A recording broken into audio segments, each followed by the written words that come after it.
Welcome friends to another r/ProRevenge video. We've got a lot of crazy stories today, so let's get right into it. Our first story of the day is from Telegraphonics. A coworker intentionally ripped me off, so I tracked them down, publicly outed them, humiliated them, and created a major spectacle busting them to take back my property. I went to work recently, and I had a really hard night. I work in a very demanding industry with the general public. At work, sometimes people are very difficult, and that particular night, I was assaulted by a guest. It was a very difficult night and ended with a police response which was humiliating to me that I needed help from an armed officer. I was embarrassed about it. When it was all said and done, I clocked out and I left work. And when I got to the transit center, I went to check my phone for the time so I could see how long my wait would be. I discovered my phone was gone. I was upset because I knew I had to go back to the facility to search for it with some OPS guys who would need to bring a flashlight so we could look into some nook and cranny. That took over an hour. After not finding it, as it wasn't turned in at command or in our office, I left.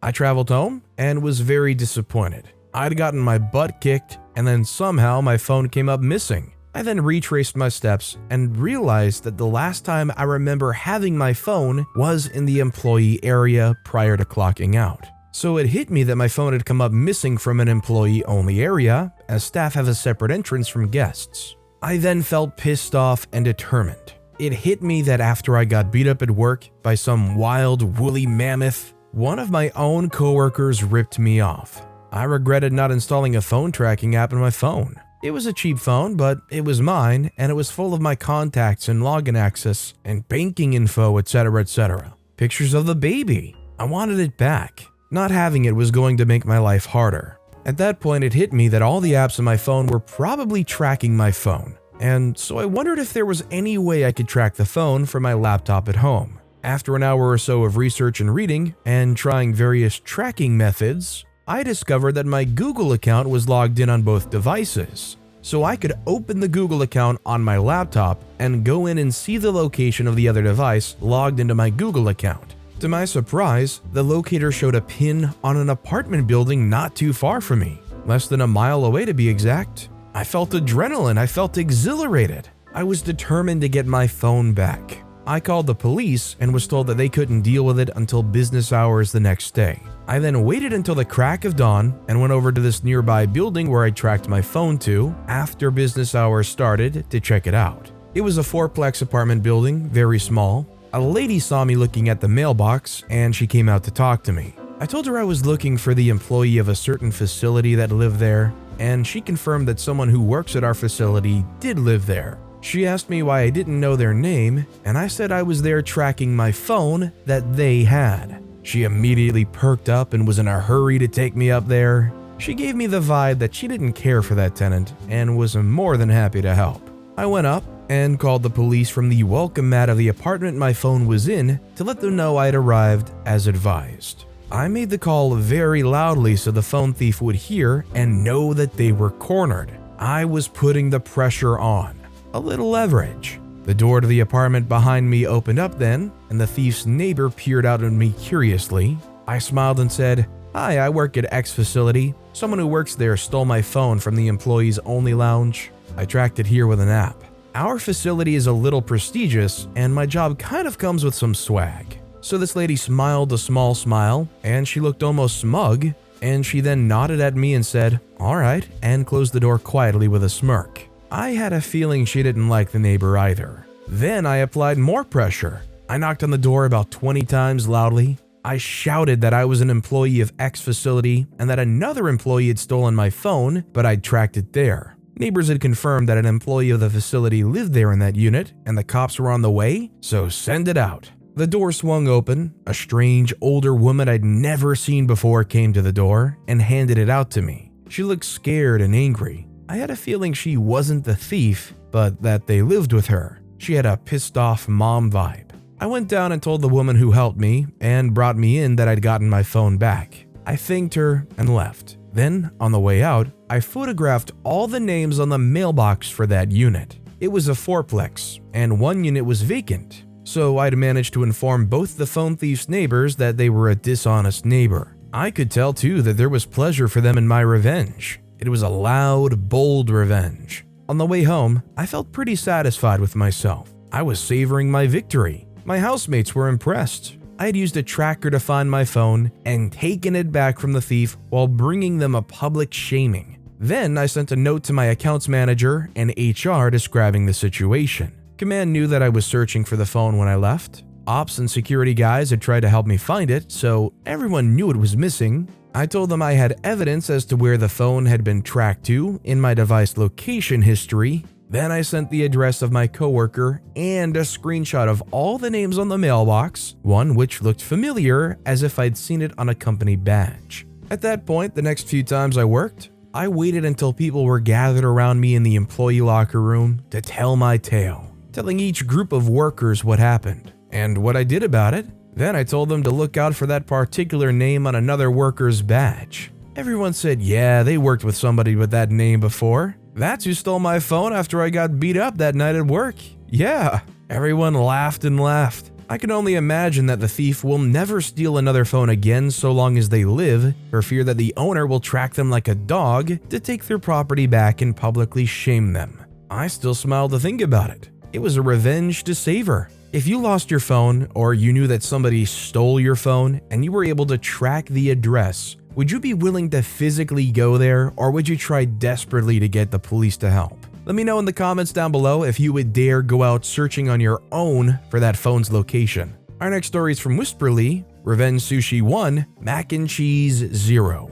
I'm a 40-year-old female. My partner, 40-year-old male, does most of the cooking. I do other tasks around the house, like cleaning the bathrooms and fixing stuff. We don't always eat together or the same meal because we work different hours and we enjoy the freedom of eating what we want. So sometimes he'll make cauliflower for one, his fave but I'm not a fan, and I'll make a salad. Tonight he wanted to make mac and cheese for the both of us. Then we have this text convo with me saying, "Yum, we're out of cheese. Can you get some on your way home?" He says, "We still have cheese in the fridge." I say, "Nope, I checked and we're out." He says, "Are you sure?" Please note, I was working from home, which he knew, and physically checking the fridge. I wasn't just guessing that we were out, hence saying I checked. He does this all the time. He's not a mansplainer, but he's very insecure, I guess. And he's 100% a man questioner. I dislike it because 1, please just believe what I tell you. 2, all these questions are making me double guess myself. I've straight up told him that, we've had that discussion many times. This time, rather than assure him, "Yes, I'm sure," I just stop replying. If he thinks that we have some imaginary cheese left over in the fridge, fine, he can use that for the mac and cheese. Meanwhile, I know we're out of cheese, so, and here's where I may have been the jerk, I place an order for sushi for 1. Partner gets home, checks the fridge, surprise, we're out of cheese. He proposes to make noodles instead, and I tell him to go ahead and cook for 1 because I'll eat something else. He makes the noodles, sits down to eat, and the delivery guy shows up with my petty revenge sushi, which was delicious by the way. This is definitely one of those situations where maybe it's okay for OP to keep doing this thing until hopefully their partner understands if OP's saying that we're out of something, that means they're out of something, they're not just guessing. It's definitely more on the petty side, but I understand being frustrated from that. Our next story is from Chaotic 4 King Good. Food thief will never steal someone's lunch again. I worked in an office where there was a break room food thief who would not quit no matter how many angry meetings were held about it. For some reason, the thief really liked my sandwiches, so one day I finally had enough, and I liberally doused my sandwich with the most ridiculously top Scoville rated hot sauce that I could find.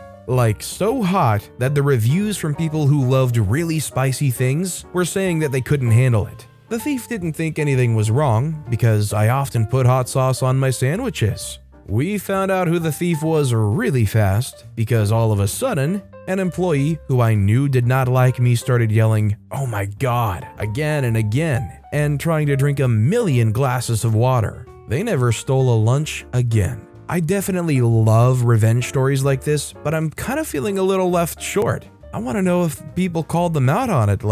Obviously you know who did it because of that reaction, but did you guys point it out? Did you yell at them? Did you say, "Guess we know who the food thief is"?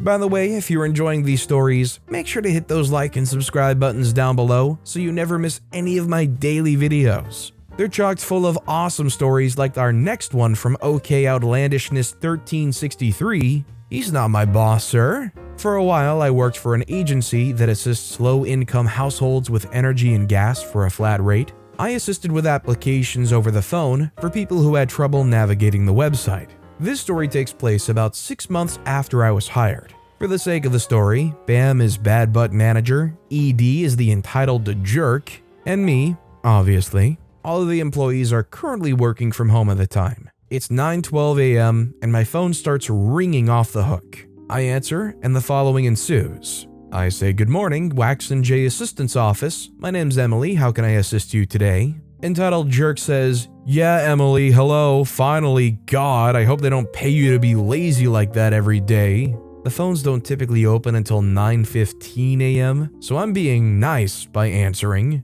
I say, "Great, so what can I help you with?" They say, "Yeah, I was filling out my application with Richard. He's not my boss, he's a guy that does the same thing I do every day at work." They say, "He's probably your boss, but I doubt you know him. I lost connection and have tried calling for 3 days straight after my call on Friday was dropped." I say, "I can actually assist you with that application right now. If you could give me your first and last name, I can pull it up." They say, "Listen here, you dumb brat. I want to talk to Richard. He's your boss. Let me talk to your freaking boss of the entire company.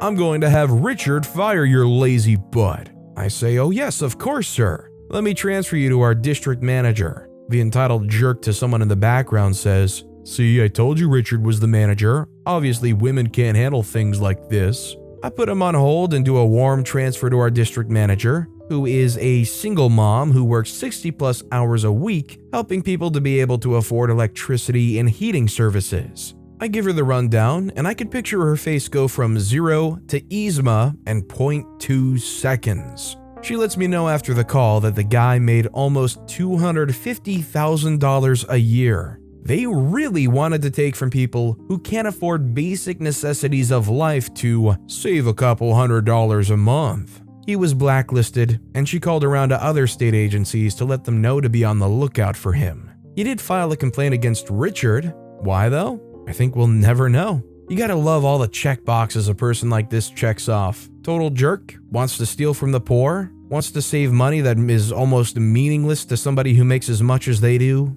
You gotta love that they're willing to spend that much time and get that stressed out just to pinch their pennies a little bit more. Our next story is also from Chaotic for King Good. Treat the waitstaff badly? Enjoy your birthday song. I used to work in a popular Italian chain restaurant, and we gave free chocolate cake for birthdays. Especially on Fridays and Saturdays, we had tons of them. If you weren't a jerk as a customer, the person who sang happy birthday to you was me. I was a singer at the time and had the best voice in the crew. Note, I am not saying that I was Beyonce or anything, but if you were a jerk, you got Jose. Not only was Jose a really bad singer, but he would purposely make his performance even worse. He knew he was a bad singer and thought it was funny, so he was fine with it. Everyone, especially me and Jose, got a massive kick out of watching the awful customers' faces when they heard Jose sing. It was priceless. Happy birthday to you. Oh boy, what a joy. To be fair though, the amount of people that go to these places and say it's their birthday for the free chocolate cake, I wonder how many of them actually are celebrating their birthday. Like, I think it's more common to hear about people pretending to say it's their birthday for the free chocolate cake, or saying that it's their friend's birthday as like a prank, than it is to hear about people actually just asking for it. Our next story is from Languid Bot. Sketchy landlord learns expensive lesson. I wasn't the tenant in the story, but it was a former roommate of mine, and I had a front row seat to the events. So my friend, let's call them Paul, returned to my city after living out of state for a year or so. He needed a place to stay while he got himself set up with a job and a new apartment. I had a spare bedroom, so I offered it to him for a cheap price. That way, he could be month to month and just move out when he was ready. He probably stayed with me about 6 months, found a new job, saved up some cash, and signed a lease on a new apartment. Everything seemed fine. Paul liked his new studio apartment in a large apartment building. It wasn't far from work, near transportation, and in an area where he had other friends. Great. He got all moved in and seemed to be set. Until he realized the apartment had bed bugs. He wasn't there a week before he started finding bed bugs and bed bug bites, of course. So he did what anyone would do. He contacted the landlord's office to report the problem and ask about solutions. The office claimed that they had no other reports of bed bugs. They had no idea what he was talking about. Maybe he already had bed bugs when he moved in. You get the idea. Well, Paul knew they were lying, so he started talking to his neighbors on the corridor. And of course, he found others were also dealing with bed bugs, and that the landlord had given them the same BS responses. So Paul decided to do a bit of research to see what options the tenants had. Turns out, they could easily report the problem to the city inspectors, and the more reports they got from the same address, the more likely they were to prioritize sending someone to inspect the building. Paul put together the info for reporting with suggestions for what to mention, and asked his neighbors to make reports. Some of them must have followed through because it wasn't long before Paul was contacted about the issue. He had bagged up all of his stuff and returned to my house, but still had the lease and keys for his place.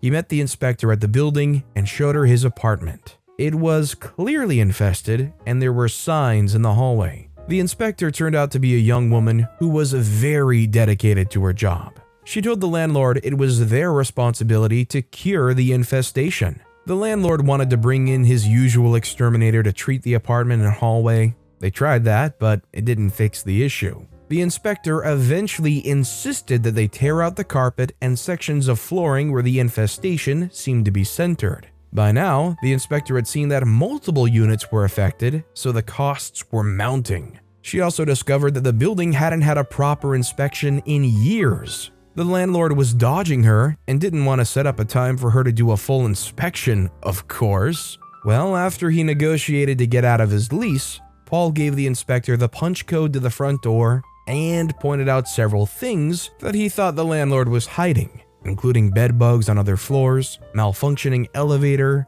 old fire extinguishers, illegal basement-level units, improperly stored building supplies, tripping hazard floor and laundry room, damaged walls and corridors. The inspector called Paul and let him know that she'd returned to the building on a couple of occasions. Once she was meeting the building manager, she let herself in a little early and walked up on the manager trash-talking her and saying how he didn't want to be bothered. The family-owned firm that owned that building had several large apartment buildings in the area, and the inspector intended to visit them all. She had already found tens of thousands in repairs for Paul's building that she was insisting the owner make ASAP. Given how they were operating, I'm sure all of their buildings were in a similar state. They made an expensive mistake when they tried to ignore Paul. Yeah, it's definitely one thing if the new tenant introduced the bed bugs, but no remorse for a landlord that gets handed thousands of dollars in charges after they had gone and tried to not only mislead OP, but multiple other people that had to just deal with these bed bugs until they could finally group together. This next story is from Dry Mastodon 7574, using my petty powers for good.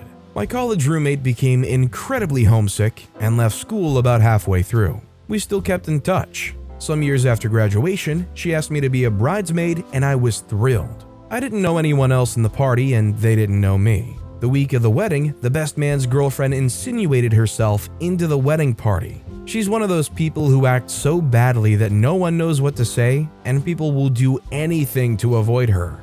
You know this kind of person. Again, she wasn't engaged to the best man, but just figured they'd get married. So she followed the bride around and criticized the wedding by comparing it to her imaginary wedding, which of course would be grander. You're getting married in this banquet hall? I'm going to have a wedding on the beach. It's going to be so much better. It was death of 1,000 paper cuts. Subtle enough that no one could figure out how to step in, and obnoxious enough to drive the bride crazy. The groom kept intervening, redirecting her, if not completely questioning why she was there, but he also had things to do. The best man seemed embarrassed into silence. This is what you need to know about me. 1. I live in New York City. 2. My fiance had just started law school. 3. I'm obsessed with Fifth Avenue, but no, I don't shop there. 4. I can come off as the Duchess of Essex even in secondhand clothes. It was a few days before the wedding. We were setting up and partying. When I walk in, the bride tells me how the girlfriend was driving her nuts. I ask the bridge to show me all the plans. As we go through what's happening, the girlfriend's still doing her BS. But now, everything the bride shows me is tasteful and suits her, and everything the girlfriend interjects is quaint and popular. Of course, I say it with such disdain. White roses are so classic. A friend of mine had a wedding at the plaza, and it had white roses everywhere. Oh, silver roses? That's a bit expensive. Most people just use them in an attempt to be impressive. Now, I had just gotten engaged and hadn't started planning, but my imaginary wedding was going to be spectacular. By this time, the bride realized what I was up to and kept goading me to share the details of my wedding,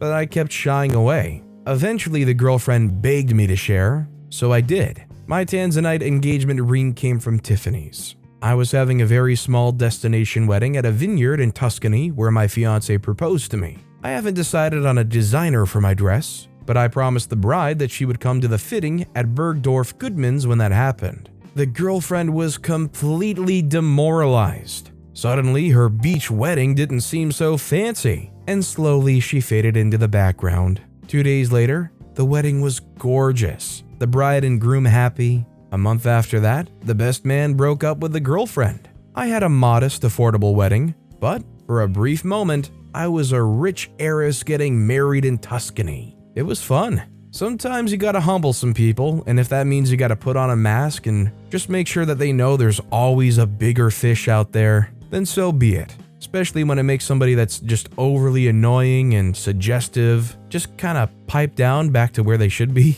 Our next story is from Creative Fun 228. You should smile more. This is not one of those I waited on this revenge for years story, but rather one of those that makes your day a little better. My job is very strict and professional and practically requires a poker face, but my poker face often looks like a resting witch face. Through 5 years of my job almost every other day, I get that freaking "you should smile more" sentence. I would politely say that we're not doing anything funny right now and proceed with my job. While they insist, even though we aren't doing anything funny, it doesn't hurt to smile. I just don't reply to that, wrap up my job, and greet away. Today was the last straw that broke the camel's back. Another one rolls up. I feel his looks on me while I was scanning his documents, and he goes, "Did someone make you mad?" I don't reply, and he still insists, "Why aren't you smiling?" I say my usual line, and he still pushes it, and I snapped and said, "My grandmother died. Do I still have to smile for you?"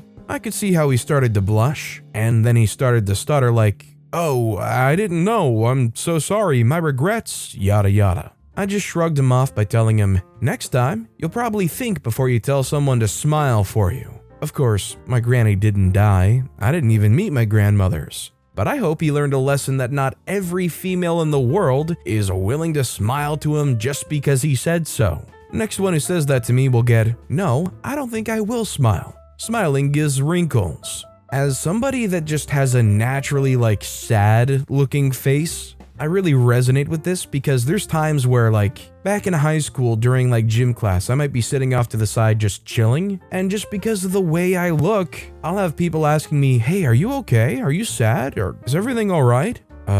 Yeah, everything's fine. There were times where I wasn't sad, but after the interaction, it almost made me sad because the people would be like, "You look like you need a hug." And I would just be sitting there okay? In my mind, I'm like, nothing's happening and I'm completely fine. Our next story is from Spinifex. Petty but oh so rewarding revenge on my snooze-button-hitting wife. My darling princess wife, the absolute love of my life, hates getting up in the morning. She is, by her own admission, not a morning person. Each and every morning when her alarm on her phone goes off, she hits snooze over and freaking over again.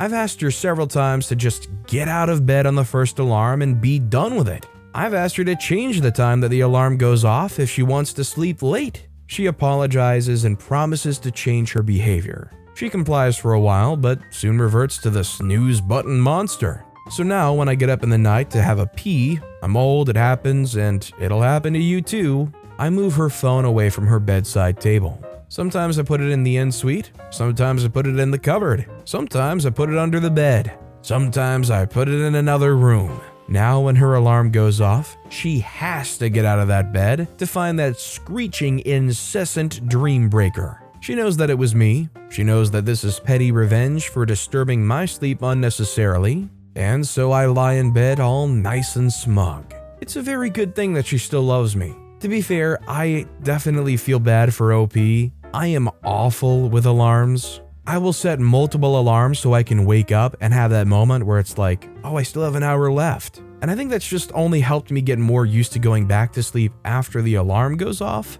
I also love taking the chance of being 5 minutes more, okay, 5 minutes more, snooze, snooze, snooze. If there's one thing that I need to change about myself, it's definitely getting up when an alarm goes off. And our final story of the day is by Seesaw Mundane 5422, Petty Revenge at the Airport COVID Testing Station.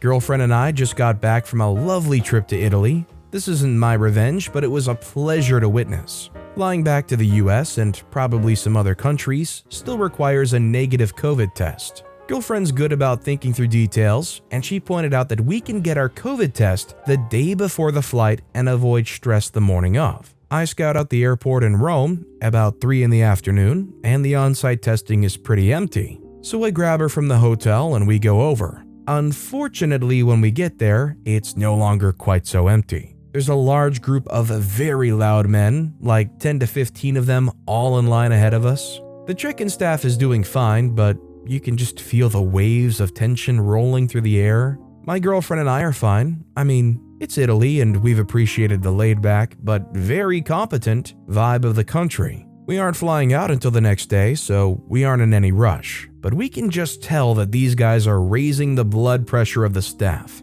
Shouting, taking their masks down to shout, not wearing their masks properly in a COVID testing area, and just generally being difficult where if they'd settled down, I think things would have moved along faster. It was clear they had left their testing to the last minute and were in danger of missing their flight. But hey, your lack of planning doesn't constitute a crisis for the staff, now does it? It's kind of difficult to put into words what these guys were doing. They weren't speaking English, but they weren't speaking Italian to each other. I'm not totally sure where they were from, but they were just exuding loud, obnoxious, demanding, self-important masculinity to a mostly female staff. So they finally check in, and they take their tickets, and they move en masse to the testing area, and are loud and obnoxious and demanding there too.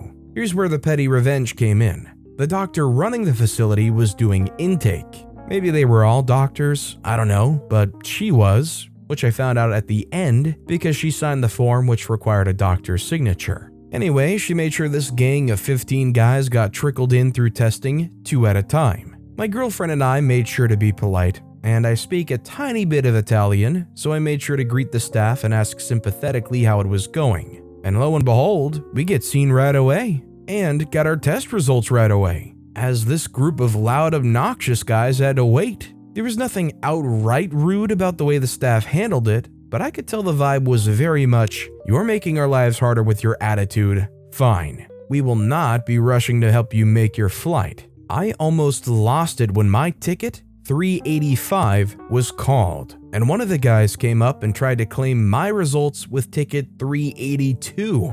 I could see 3 tests completed at the station, so I'm positive the doctor could have helped him if he and his group had been pleasant, and I wouldn't have minded. We'd explained our flight was the next day during check-in, but the doctor explained firmly that he had the wrong ticket number and sent him back to wait. Then they gave me my results. Then my girlfriend's results, we'd checked in together. She had ticket 384. We thanked her and moseyed back to the hotel for some drinks, as some of the group that had come in front of us was still there waiting to be served. I don't know if they made their flight or not, and I won't claim the medical staff wanted them to miss their flight, but they didn't not want them to miss their flight either. And it was all done so smoothly, I'm not sure the guys even realized the staff had taken their petty revenge on them. But if any of you Daughteri and the Roma Aeroporto read this, well done. I hope the rest of your day went better. Needless to say, stuff like this is definitely an inspiration as to why I try to treat all these people who work retail type jobs with respect. Even if I'm really stressed out or under pressure, I'm not going to act out and lash out at these people who have nothing to do with the real situation and only stand to make it worse if I do act out like that. But with that being said, that's all the time we have for today. So of all these stories I've read today, which is your favorite and why? Let me know in the comments down below. And if you haven't yet, if you could like and subscribe, that would mean a lot to me. Whatever you do, whether it's liking, subscribing, turning notifications on, all of it helps grow this channel and I appreciate the heck out of it. So until next time, I'll see you all tomorrow with some more stories.